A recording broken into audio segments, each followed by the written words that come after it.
Praise the lord. పిల్లరా, మరొక నూతన ఉదయకాల సమయమున దీని వాక్యాన్ని చదువుకుందాం. కీర్తన గ్రంథము 27వ అధ్యాయం 10వ వచనం. Psalm 27 and verse 10.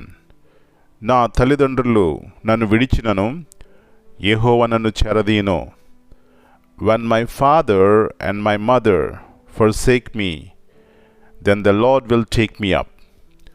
యేసు ప్రభువారి అతి శ్రేష్టమైన నామములో పిల్లరా, మీ అందరికీ శుభములు తెలియజేస్తున్నాను.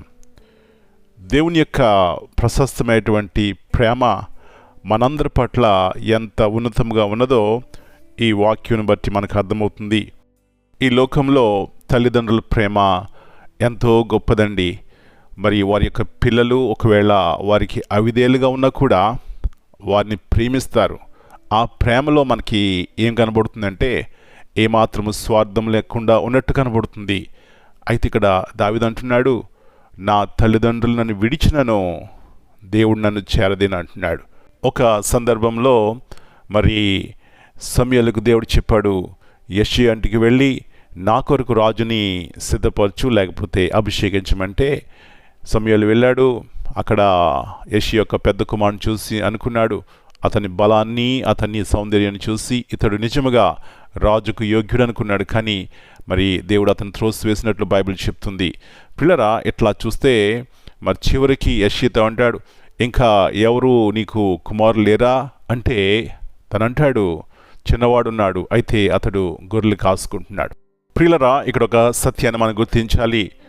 మరి దావీదు తన తండ్రి దృష్టిలో చివరివాడు, గొర్రెలు కాసుకునేవాడు, ఎన్నిక లేనివాడు. కానీ దేవుని దృష్టిలో దావీదు ఉన్నతమైన వాడు అనే సత్యాన్ని గుర్తించాలి. నా ప్రియ సహోదరి, ఒకవేళ మనుషుల యొక్క దృష్టిలో మీరు ఎన్నిక లేనివారు, చిన్నవారుగా ఉండొచ్చేమో, కానీ దేవుడు మన పక్షమున ఉంటే, దేవునితో మనముంటే మనం ఎంతో విలువైన వారము, శ్రేష్టమైన వారము అనే సత్యాన్ని గుర్తిస్తే ఎంత సంతోషం, ఎంత ఆనందం మనకు కలుగుతుంది. కాబట్టి మనుషుల వైపు చూసేదానికంటే దేవుని వైపు చూస్తే మన యొక్క విలువను మనం గుర్తిస్తాం, ఆ రక్షణ యొక్క ఫలములు మనం ఫలిస్తాం. కాబట్టి ఉదయకాల సమయంలో దేవుడు విడిచిపెట్టడు, ఎడబాయడు, ఆయన సిగ్గుపరచడు అనే సత్యాన్ని గుర్తించి ఆయన మీద అనుకో. తగిన సమయంలో ఆయన తన కృపతో మనం బలపరుస్తాడు, సహాయం చేస్తాడు. అలాంటి కృప ప్రతి ఒక్కరికి దేవుడు దయచేయనుగాక. ప్రార్థన చేసుకుందాం. జీవముగల దేవ, పరిశుద్ధమైన తండ్రి, మరి యొక్క నూతన ఉదయకాల సమయాన్ని బట్టి మీకు వందనాలు చెల్లిస్తున్నాం.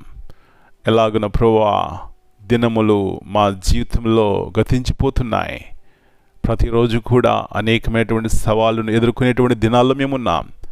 అయితే మా యొక్క శక్తి ఈ యొక్క ఛాలెంజెస్ని ఎదుర్కోవడానికి సరిపోదు. కానీ ప్రభువా, మీ వైపు చూసి మీతో ఉంటే తప్ప, మీ యొక్క వాక్యం యొక్క వెలుగులో మేము ఉంటే తప్ప మేము ఈ లోకాన్ని జయించలేం, ఈ యొక్క పోరాటంలో ఎదుర్కొనలేం. కాబట్టి ఉదయకాల సమయంలో ప్రభువా మీరు మాట్లాడుతున్నారు, తల్లి విడిచినా తండ్రి విడిచినా మీరు చేరదీస్తారని. అవునైనా, చేరదీయటం అంటే మేము ఎలాంటి పరిస్థితులు ఉన్నప్పటికీ కూడా మీరు మాతో ఉంటే మేము జయం చూస్తాం, సహాయం చేస్తారు, తోడుగా ఉంటారు, నీడిగా ఉంటారు, ఆదరిస్తారు, ప్రేమిస్తారు, క్షమిస్తారు.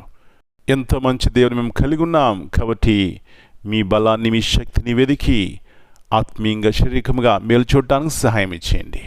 మమ్మల్ని మీ చేతిగా అప్పగించుకుంటూ మీ సహాయం, మీ తోడు, మీ నీడ ఈ దినమంతా మీరు మాకు దయచేయమని, మీ సహాయం చేయమని, ప్రతి ఒక్క కుటుంబంలో మీ సమాధానము, మీ శాంతి ఏలుబడి చేయడానికి సహాయం చేయమని యేసు ప్రభువారి అతి శ్రేష్టమైన బలమైన నామమును బట్టి ప్రార్థిస్తున్నాను తండ్రి. Amen. God bless you all.